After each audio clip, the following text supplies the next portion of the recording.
Good evening, and welcome back to the only broadcast where we don't just tell you what happened on Truth Social. We hold it up against the cold, hard ledger of the market to see if anyone was actually right. I'm your anchor for Informant Evening News, bringing you the weekly docket. This is Sunday night, and after another chaotic 7 days in the feed, it's time to separate the signal from the noise, the posturing from the profit, and the hype from what the ticker tape actually says about our reality. We are looking at a calendar week that ran from July 13th through July 19th of 2026, Eastern Time. In those 7 days alone, the machine churned out 159 posts. That is not noise. That is an industrial output of rhetoric designed to move capital. Out of that massive volume, 18 bursts were finalized this week, moments where the conversation spiked so violently that we had to lock them in for review.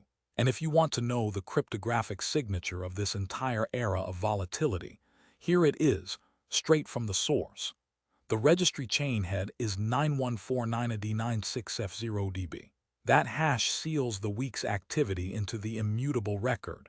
Let's frame what we saw before we get to the numbers. This was a week defined by repetition and contradiction. We didn't just see posts, we saw loops. The same economic arguments, delivered in different fonts but with identical intent, flooded the feed while the market reacted as if it were seeing fresh news every hour. It felt less like a dialogue and more like an echo chamber trying to convince itself that gravity had been suspended for DJT stock alone. Whether you are long or short on this platform, whether you believe in the genius of the vision or fear the baseline collapse, one thing was undeniable. The speed at which sentiment shifted from five-alarm fire to genius economic policy was dizzying, and the market's reaction, or lack thereof, was often a slap in the face to both sides. Now, let's take you through the week in POSTS. The arc of this week began with high-frequency optimism that quickly curdled into defensive posturing as the data came in. Monday started with aggressive calls about economic surges and supply chain miracles. By Tuesday, the tone shifted toward blaming external factors for any dips, framing them not as failures but as tests of resolve. Wednesday brought a surge in activity regarding international trade partners, specifically targeting emerging markets, which sparked our biggest burst later that afternoon. Thursday was quieter on volume but louder in vitriol between pundits who couldn't agree on what winning meant anymore. Friday saw a final sprint to the finish line as traders tried to position themselves before the weekend close, only to find the market had no interest in playing along with their narratives. But we don't do this show for feelings or vibes. We are here for the numbers. Let's look at what actually moved when these posts hit the wire. This week was dominated almost entirely by DJT stock action. It is a remarkable, if somewhat monotonous, display of volatility. The top measured moves saw DJT jumping plus 3.86%, landing in the 81st percentile of all activity that day. And notably, it opened with a massive gap up at plus 2.62% versus its prior close. That was in the 96th percentile of overnight gaps. But then we see the flip side immediately mirrored. DJT dropped minus 3.86% again, sitting right there in that same 81st percentile bracket. The feed also showed us a massive surge, where DJT climbed plus 2.96% to hit the 90th 5 percentile, followed by a series of sharp corrections. We saw 4 distinct entries of DJT dropping minus 2.87%, each time hitting that 95th percentile mark for downside movement. It was almost mechanical in its precision. Then we had another drop at minus 2.83%, nailing the 94th percentile. These aren't random fluctuations. These are measured reactions to specific bursts of information or misinformation, depending on who you ask.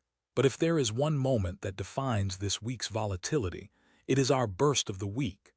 We tracked 34 posts fired off over a span of just 98 minutes, a rapid-fire exchange of arguments and counterarguments. The market response was immediate and brutal for holders of GEO stock. That ticker took a hit of minus 2.31%, landing squarely in the 90th first percentile. In less than 2 hours of posting frenzy, real money left real tables. Speaking of frenzies, we have to talk about the crossfire beat coming up later, because this week's punditry was as spicy as it gets on either side of the aisle. On one end, you had the left arguing that nobody is talking about another Stephen Moore chart trying to convince the working class they're winning, while Dale Buckhorn calls me sweetheart on air, calling it a 5-alarm fire with the fire department allegedly on payroll. And cutting from the right, a pundit claiming, I don't need a percentile. I've got a gut that says this chart proves the genius of Trump's economic vision, while Margot Kessler screams about baselines she can't even understand. It is a beautiful mess of conflicting realities where everyone claims to have the only truth. But here is where we get to the centerpiece of the weekly docket. The jury returns. This is not my opinion, and it is not what you think happened in your echo chamber. This is the public jury's vote on bursts that closed this week, matched against the market's real measured verdict. We are going to read these exactly as they stand because the numbers do not lie, even if our pundits might wish them away. Let's look at the first entry from the packet, the 19th burst. The jury voted 0-1. The crowd said nothing would happen. And guess what? The market did not move. SPY finished in the 38th percentile. In this specific instance, the crowd was right. They correctly identified that the post had no legs and wouldn't budge a stock ticker. Moving to the 20th burst, again the jury voted 0-1. The crowd said nothing would happen. The result? The market did not move. SPY closed at 38th percentile once more. Crowd was right again. It seems when everyone agrees nothing is happening, usually, nothing happens. A rare moment of clarity in a sea of chaos. We go back to earlier activity with the second burst. Jury voted 0-1. Crowd said nothing would happen. The market verified them. Did not move on FXI at 29th percentile. Crowd was right. 3 for 3 so far. Folks who ignored the noise were winning. Now we hit a gray area with the fourth burst. Here the jury was split 1-1. They voted tied, saying they couldn't decide if it would move or not. The market, it did not move on SPY at 26th percentile. Because of that deadlock in prediction, this vote is marked as not graded. We don't count ties. We only care when the crowd commits to a direction and gets proven right or wrong. The fifth burst followed suit. Jury voted 1-1. Crowd said tied once again. The market did not move on SPY at 26th percentile. This, too, is not graded. It appears that whenever the public can't make up their minds about whether to trade a post, they usually shouldn't have traded it anyway. Then we get to our first clear winner for the movers. On the sixth burst, the jury voted 1-0. The crowd said MOVES would happen. And did it? Yes. The market moved on EWC stock at an 83rd percentile surge. This was a crowd right call. They saw something in that post that others missed, and capital flowed exactly where they predicted. But here is the kicker, the moment of hubris that keeps this show honest. The 17th burst. The jury voted 1-0. The crowd said MOVES were imminent. But the market, it did not move on SPY at 66th percentile. In a stunning reversal of expectation, the crowd was wrong. They screamed for volatility based on a post, and the ticker laughed all the way to lunch without blinking. So, after reviewing every single finalized vote from this week's activity, what is our weekly accuracy aggregate? The answer might surprise you if you were hoping for a clear winner in the battle of prediction.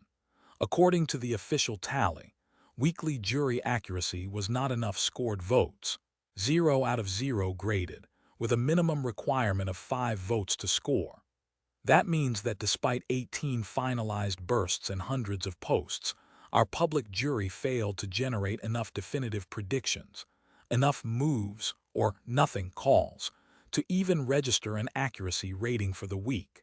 We had 3 correct calls on nothing happening, 1 wrong call on moves not happening, and 2 ties that didn't count. but in total, 0 graded votes against a minimum of 5 needed. The crowd was either too indecisive to vote correctly or simply didn't show up with enough conviction to matter. In the world of high-frequency sentiment analysis, this week ended as a null result for the jury system itself. And speaking of results that defy simple explanation, I want to hand you over now to our booth in New York and Washington, D.C., where they have been dissecting not just these numbers but the psychology behind them. And here's what our two colleagues made of it all as we bring up their analysis from across the studio floor. But before we cut away entirely, let me leave you with this final thought on a week that proved once again, the market is indifferent to your passion. It doesn't care if someone called you sweetheart or screamed about baselines. It only cares whether the post actually moves the needle. This week, for every one person who got it right, there were others shouting into the void while DJT went up and down in perfect symmetry with a pattern that makes no sense to anyone, but perhaps the algorithm itself. Whether you are watching from New York or somewhere else entirely where Truth Social is your primary news feed, remember this. The hash 9149 add 96F0DB will be there tomorrow, regardless of what DJT does. But the money, that's on you. If you think a post means something when it doesn't, lose some dough. If you sit tight when everyone else panics, maybe you win. That is the weekly docket for this Sunday night. We'll be back next week to see if the jury can finally score enough votes to prove they know what's going on. Until then, check your charts, ignore the noise, and stay informed. Good night from Informant Evening News. Passing live to the booth where our sharp pundits dissect this chaotic market day. And nobody is talking about this. Another Stephen Moore chart trying to convince the working class they're winning, while Dale Buckhorn calls me sweetheart on air. This is a 5-alarm fire, and the fire department is on his payroll. I don't need a percentile. I've got a gut that says this chart proves the genius of Trump's economic vision. While Margot Kessler screams about baselines, she can't even understand. Back now, Stephen Moore. You missed the 80th percentile rally. Dale Buckhorn and Margot Kessler ignored that record-breaking overnight gap.